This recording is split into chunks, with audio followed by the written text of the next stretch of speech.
आज की इस क्लास में मुताला करेंगे बच्चों हमारी दरसी किताब जान पहचान के सबक नंबर 14 का, जिसका उन्वान है सैयद मुश्ताक अली। सैयद मुश्ताक अली हमारे मुल्क के बहुत मशहूर खिलाड़ी हैं, बहुत मशहूर बल्लेबाज और बेहतरीन गेंदबाज थे। इस सबक का हमने सैयद मुश्ताक अली सबक के अंदर हमने उनके बारे में मुताला किया है। बच्चों, सबक सैयद मुश्ताक अली को मैंने दो हिस्सों में तकसीम किया है। पहले हिस्से के अंदर हमने मुताला किया है सैयद मुश्ताक अली की ज़िंदगानी के बारे में, सैयद मुश्ताक अली के खेल के बारे में, और दूसरा हिस्सा लेकर मैं आपके सामने पेश हूँ, जिसके अंदर हम हमारी दरसी किताब में दिए गए सवालात की मशक करेंगे, उन सवालात के जवाब ढूंढने की कोशिश करेंगे। तो हम शुरू करते हैं सबक का दूसरा हिस्सा, मशक़ी सवालात। बच्चों, मशक़ी सवालात से पहले आपको गौर व फिक्र के लिए एक चीज़ दी गई है, कुछ जुमले दिए गए हैं जिनके ऊपर आपको गौर करना है। मैं आपको बताता हूँ और फिर आप इस पर सोचिए कि ऐसा क्यों होता है। कि इस सबक में रांझी और दिलीप जैसे दो राजाओं के नाम दिए गए हैं। सबक में ध्यान आपने, रांझी और दिलीप सिंह राजाओं के नाम हैं जो क्रिकेट खेलते थे। जो अंग्रेज़ मुबस्सिर ने कहा था सैयद मुश्ताक अली के बारे में कि रांझी और दिलीप सिंह के मुल्क से एक जादूगर बल्लेबाज आया है, तो दिलीप सिंह और रांझी का नाम आया। दोनों राजा थे और क्रिकेट खेलते थे। इसी तरह महाराजा ऑफ विजयनगरम, जाम साहब ऑफ तवानगर, इफ्तिखार अली खां पटौदी, राजा और नवाब क्रिकेट खिलाड़ी थे जो नाम आए हैं अपने। इनके जैसे राजा और खिलाड़ी नवाब क्रिकेट खेलते थे। बच्चों, कभी आपने सोचा है कि ये राजा खिलाड़ी क्यों बने थे, ये नवाब क्रिकेट क्यों खेलते थे, इनके पास किस चीज़ की कमी थी, क्यों ये दिलचस्पी इनकी खिलाड़ी क्रिकेट के अंदर पैदा हुई, किस वजह से इन्होंने क्रिकेट खेलना शुरू किया? आपको ख्याल में क्रिकेट में इनकी दिलचस्पी की क्या वजह रही हो सकती है, क्यों क्रिकेट खेलते थे? आपको सोचना है बच्चों। ये कुछ वजूहात मैं आपको बता दूं कि क्रिकेट जो है जेंटलमैन्स का गेम कहा जाता था। शुरुआत के अंदर जो है हिंदुस्तान के अंदर सिर्फ अंग्रेज़ क्रिकेट खेलते थे, तो जो काफ़ी पैसे वाले लोग थे, राजा थे, नवाब थे, ये अंग्रेज़ों के साथ रहते थे, अंग्रेज़ों के साथ इनका उठना बैठना था। तो उस वक्त उन्होंने उनके साथ ही वो क्रिकेट खेलना शुरू कर दिया और बहुत अच्छा क्रिकेट खेलने लगे।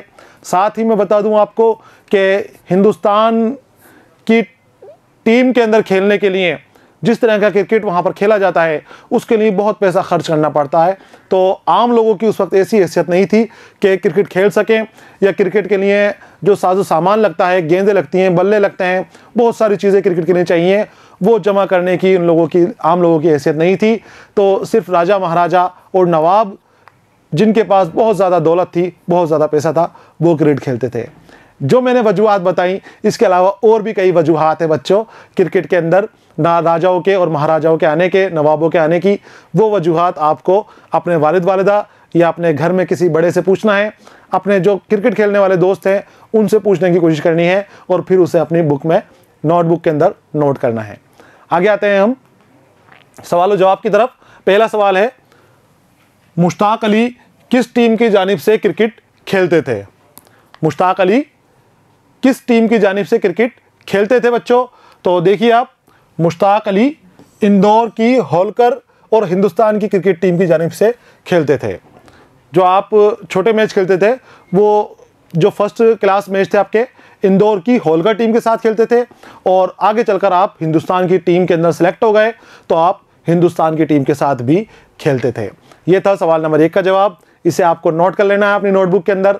आगे आते हैं सवाल नंबर 2 की जानिब। मुश्ताक अली के खेल की क्या खुसूसियात थी? बच्चों, मुश्ताक अली बहुत काबिल कद्र खिलाड़ी थे। उनकी एक अलग टेक्निक थी, अलग तरीके से वो खेलते थे। वो क्या टेक्निक थी, क्या उनका तरीका था खेलने का? देखिए, आगे बढ़कर खेलना, कदमों का तवाज़ुन बरकरार रखना और कलाई मोड़ते हुए गेंद को बाउंड्री का रास्ता दिखा देना, उनके खेल की खुसूसियात थी।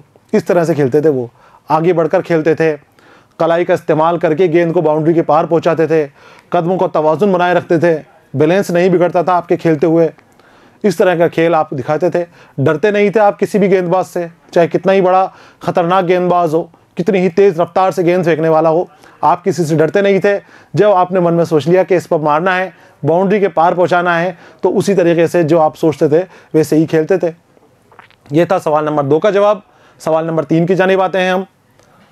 मैनचेस्टर में मुश्ताक अली का खेल देखकर अंग्रेज़ मुबस्सिर ने क्या कहा?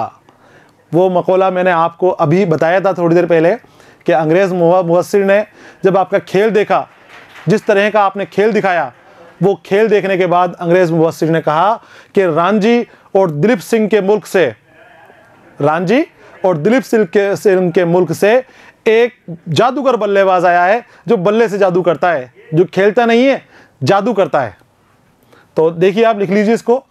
मैनचेस्टर में मुश्ताक अली की बल्लेबाजी देखकर एक अंग्रेज़ मुबस्सिर ने कहा कि रांझी और दिलीप सिंह के देश से एक जादूगर बल्लेबाज आया है। आगे चलते हैं अगले सवाल की जानिब। सवाल नंबर 4, हुकूमत हिंद ने मुश्ताक अली की खिदमत का एतराफ़ किस तरह किया? एतराफ़ या ना मानना। एतराफ़ के माने बच्चों, मानना, कबूल करना, तस्लीम करना। तो आपकी जो खिदमत थी हिंदुस्तान के लिए, आपने क्रिकेट तो खेला ही, साथ में अपनी स्प्लिट्स के ज़रिए हिंदुस्तान का नाम रोशन किया था, हिंदुस्तान का वक़ार बढ़ाया था। लोग कहते थे कि देखो हिंदुस्तान से आया है ये और इस तरह का खेल दिखाता है। हिंदुस्तान का नाम रोशन किया था आपने। तो हिंदुस्तान की जो हुकूमत थी उसने किस तरह से आपका तस्लीम किया, किस तरह से आपका एतराफ़ किया? तो देखिए, हुकूमत हिंद ने 1964 में उन्हें पद्मश्री का एज़ाज़ पेश किया। एज़ाज़ पेश किया, कौन सा? पद्मश्री का। सन कौन सा है? 1964। सभी चीज़ें आपको जहन में रखनी है, अपनी याद रखनी है बच्चों, इसको लिख लीजिए। आगे चलते हैं अगले सवाल की जानिब। सवाल नंबर 5 आपसे कह रहा है, एक ऐसे वाक़ये का जिक्र कीजिए जिससे अवाम में मुश्ताक अली की मकबूलियत ज़ाहिर हो।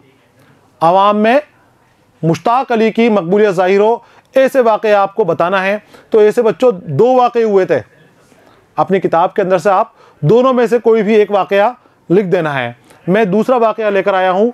जब कोलकाता के अंदर टीम के अंदर आपका सिलेक्शन नहीं किया गया तो लोग जमा हो गए और एहतजाज किया कि नहीं भाई, मुश्ताक अली अगर टीम में नहीं है, मुश्ताक अली मैच नहीं खेलेगा तो हम मैच नहीं होने देंगे। No Mushtaq no match. और एक वाक़या दूसरा एक और है आपकी किताब के अंदर, जिसके अंदर ये बताया गया है कि मुश्ताक अली बहुत अच्छा खेलते थे तो लोग दूर दराज से उनका मैच देखने के लिए आते थे। एक बार बम्बई के खिलाफ वो खेल रहे थे और बहुत भीड़ जमा थी, हज़ारों लोग मैदान के अंदर जमा थे। 2 इनिंग्स आपने खेली और दोनों इनिंग्स में सेंचुरी बनाई आपने। और दूसरी इनिंग्स के बाद जैसे ही आप आउट हुए, आपके आउट होते ही पूरा का पूरा स्टेडियम खाली हो गया, सारे के सारे लोग चले गए वहाँ से निकल कर। बोले हम तो मुश्ताक अली का मैच देखने आए थे, मुश्ताक अली आउट, अब मैच में क्या होता है, हमें क्या मतलब। वो सारे के सारे लोग निकल दिए। तो ये 2 किस्से ऐसे हैं जिनसे पता चलता है कि अवाम में मुश्ताक अली कितने ज़्यादा मकबूल थे बच्चों। दोनों में से एक किस्सा आपको लिख लेना है। देखिए, एक बार 1946 में कोलकाता में एक टेस्ट मैच के लिए उनका इंतखाब नहीं हुआ तो अवाम ने एहतजाज किया। उनका कहना था कि मुश्ताक नहीं तो मैच नहीं, नो मुश्ताक नो मैच। आखिरकार अवाम के इसरार पर मुश्ताक अली को टीम में शामिल कर लिया गया। इस वाक़ये से अवाम में मुश्ताक अली की मकबूलियत ज़ाहिर होती है। ज़ाहिर होती है मतलब नज़र आती है, दिखती है। ये था बच्चों सवाल नंबर 5 का जवाब। आगे आते हैं हम। तो हमें कुछ जुमले दिए गए हैं, कुछ अल्फाज दिए गए हैं। उन अल्फाज को हमें जुमले में इस्तेमाल करना है, जुमला बनाना है। मैं आपकी सहूलियत के लिए बना कर लेकर आया हूँ, लेकिन आपको यहाँ से ये नहीं उतारना, आपको इन्हीं अल्फाज से दूसरे जुमले बनाने हैं। आपको इसका मौजू चेंज कर देना है, टॉपिक चेंज कर देना है और जुमले लफ्ज़ जो है यही रहेंगे। देखिए, गवारा, बाशऊर लोगों पर ख़राब हरकतें गवारा नहीं देती। एहतजाज, जमहूरियत बचाने के लिए कभी भी एहतजाज भी ज़रूरी होता है। एहतजाज मतलब मैंने आपको कहा था मुखालिफत करना।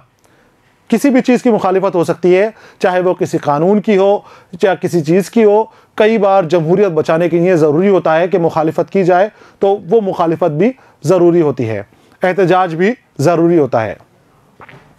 एज़ाज़, हुकूमत हिंद ने मुश्ताक अली को पद्मश्री का एज़ाज़ पेश किया।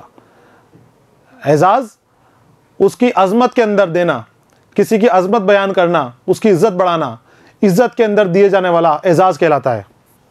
सराहना, तारीफ़ करना काम की। हमें लोगों के अच्छे कामों को सराहना चाहिए, अच्छे कामों की तारीफ़ करनी चाहिए। और हैरत में पड़ना, ये यहाँ पर मुहावरा है आपके, खालिद की बहादुरी देखकर सभी लोग हैरत में पड़ गए।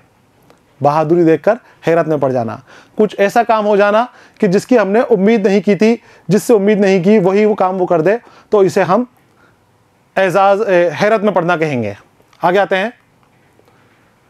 यहाँ बच्चों आपको गौर से देखना है कि आपका साबका और लाहका वाला हिस्सा शुरू हुआ है, जो आपके लिए बहुत ज़रूरी है, समझना भी आपको बहुत ज़रूरी है। देखिए, ज़ेल के मुरक्कब अल्फाज तरकीब पर गौर कीजिए। मुरक्कब मैंने आपको बताया था, जहाँ दो बामायने लफ्ज़ जुड़कर एक तीसरा लफ्ज़ बना रहे हैं, दो बामायना अल्फाज जुड़कर तीसरा बामायना अल्फाज बना रहे हैं, तो वो मुरक्कब कहलाते हैं। क्या कहलाते हैं? मुरक्कब, दोनों से जुड़े हुए। और दूसरे अल्फाज होते हैं मुफरिद, जो कुछ जुड़ा हुआ नहीं है, वो अपने आप में यकता हैं, अकेले हैं। तो इनके ऊपर आपको गौर करना है। कुछ दे रखे हैं आपके, जैसे लोकगीत, लोक और गीत दो चीज़ों से मिलकर बने हैं, और हर जज़ू के बारे में बताना है कि वो इस्म है या सिफ्त, साबका है या लाहका। उसका मिसाल दे रखी है आपको कि जहांगीर, ये मुरक्कब लफ्ज़ दे रखा है। अब इसको जब हमने अलग किया तो जहां अलग हो गया और गीर अलग हो गया। जहां जो है इस्म है और गीर लाहका है, जो फ़ारसी से उर्दू के अंदर आया। तो आपको इन सब के अंदर बताना है कि ये सिफ्त है कि इस्म है या साबका है या लाहका है। तो इससे पहले मैं आपको इस्म और सिफ्त के बारे में बता दूं कि इस्म और सिफ्त क्या है। तो देखिए, किसी जगह, इस्म की तारीफ़ है बच्चों, ये लिख लीजिए, नोट कर लीजिए। किसी जगह, शख्स या चीज़ के नाम को इस्म कहा जाता है, जैसे हिंदुस्तान, दिल्ली, पंजाब। आप किसी का नाम ले सकते हैं, किसी इंसान का नाम हो, जगह का नाम हो, शख्स का नाम हो। अनवर, कुर्सी, मेज़, कलम, बोर्ड, स्क्रीन वगैरह वगैरह जो भी होते हैं, कुछ भी नाम होता है, वो नाम इस्म कहलाएगा बच्चों। फिर दूसरी चीज़ हमारे आई है सिफ्त। सिफ्त बताते हैं किसी अल्फाज की खुसूसियत बताने वाला अल्फाज, खासियत बताने वाला अल्फाज, इस्म की खासियत बताने वाला। उस सिफ्त उस लफ्ज़ को कहा जाता है जो किसी शख्स या चीज़ की खुसूसियत या किसी शख्स या चीज़ की अच्छे और बुरे वस्फ को जाहिर करे, जैसे ठंडा, गर्म, सुर्ख, बहादुर, बुज़दिल, मेहनती वगैरह वगैरह। इस्म की खासियत बताए, जैसे बहादुर लड़का, लड़का इस्म है और बहादुर क्या है? इसमें सिफ्त है, लड़के की बहादुरी जाहिर कर रही है। तो इस तरह के आपको बताने हैं। साबका और लाहका देखिए। साबका है बच्चों, किसी लफ्ज़ के शुरू में कोई अलामत लगाकर उससे एक नया लफ्ज़ बनाया जाता है।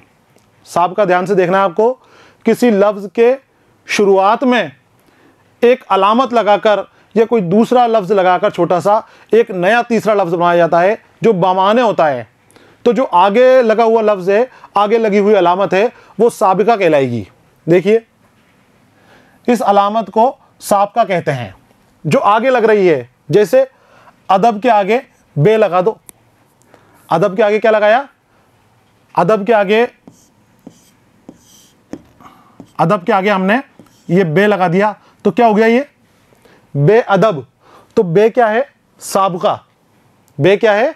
साबका।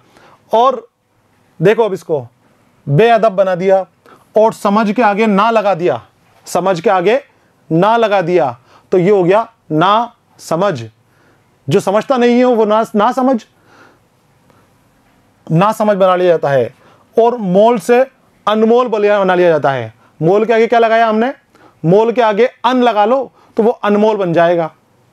तो अन क्या है? साबका। तो आपको साबिक़े ध्यान रखने हैं, जो आगे लग रही है अलामत और नया तीसरा लफ्ज़ बना रही है, बामायना अल्फाज बन रहा है तीसरा, वो साबिक़ा है।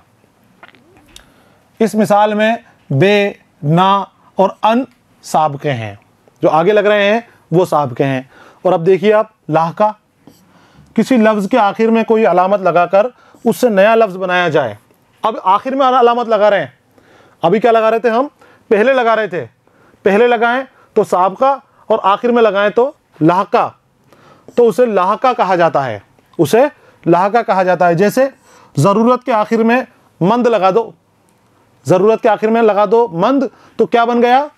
ज़रूरतमंद, नया अल्फाज बन गया हमारा। तो मंद क्या है? लाहका है, जो पीछे लग रहा है। और जो आगे लगे बेमुरव्वत, मुरव्वत के आगे बे लगा दिया आगे, तो वो हो गया साबका, और पीछे कुछ लगाते हैं हम, ज़रूरत के आगे मंद लगा दिया तो ये हो गया लाहका, ज़रूरतमंद बन गया। और दर्द के आखिर में नाक, दर्द के आखिर में नाक लगा दो तो दर्दनाक हो जाता है, नया लफ्ज़ बन गया दर्दनाक। तो नाक क्या है इसमें, दर्द तो हो गई सिफ्त, और नाक जो है ये लाहका हो गया, दर्दनाक। यहाँ मंद और नाक लाहके हैं। तो बच्चों ये हो गए इस्म, सिफ्त, साबका और लाहका, ये आप समझ गए। अब हम उस सवाल को हल करते हैं, हमारा जवाब देखते हैं उसका क्या है। देखिए आप, लोकगीत, लोकगीत कौन सा, इंसानों का गाया जाने वाला गीत।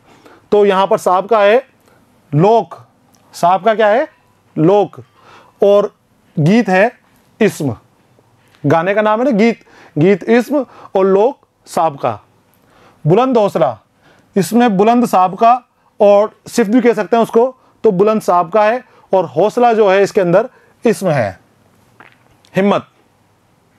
और बुलंद हौसला, बुलंद हौसले वाला, बुलंद, तो बुलंद यहाँ पर साबिका के तौर पर इस्तेमाल किया गया है, जो इस सिफ्त भी है। बल्लेबाज, बल्लेबाज, बताइए इसमें क्या है, इसमें है कि सिफ्त है, साबका है कि लाहका है। बल्ला क्या है बताइए आप, बल्ला बच्चों इसमें है, और बाज, बाज लाहका है। इसमें बल्ला इसमें है और बाज लाहका है, बल्लेबाज। जादूगर, जादू इसमें है और गर लाहका है। तो जादूगर के अंदर गर लगा हुआ है पीछे, लफ्ज़ जादू, उसके अंदर गर जोड़ के पीछे और नया लफ्ज़ बना दिया जादूगर, तो पीछे जो लग रहा है वो क्या है, लाहका, जादूगर। यादगार, इसमें याद सिफ्त है, याद क्या है सिफ्त है, और गार लाहका है, याद के आगे गार लगा दिया, यादगार। अहदनामा, इसमें अहद इस्म है और नामा लाहका है, पीछे जोड़ा गया है। पुरकशिश, पुरकशिश, कशिश से भरा हुआ, इसमें पुर साबका है और कशिश सिफ्त है। तो पुरकशिश के अंदर पुर साबका हो गया, जो आगे लग रहा है साबका, और अगर पीछे होता ये तो लाहका होता, तो साबका पुर और कशिश इसकी सिफ्त हो गई। बच्चों ये हो गए हमारे इस्म, सिफ्त, साबका और लाहका, और उसकी मिसालें भी हमने करी, आपको इसको नोट कर लेनी है किताब के अंदर। सबक यहाँ पर हमारा मुकम्मल हो गया है। अगले सबक के साथ मैं फिर आपके सामने हाजिर रहूँगा, तब तक के लिए इजाज़त दीजिए। पढ़ते रहिए, खुश रहिए, अलविदा।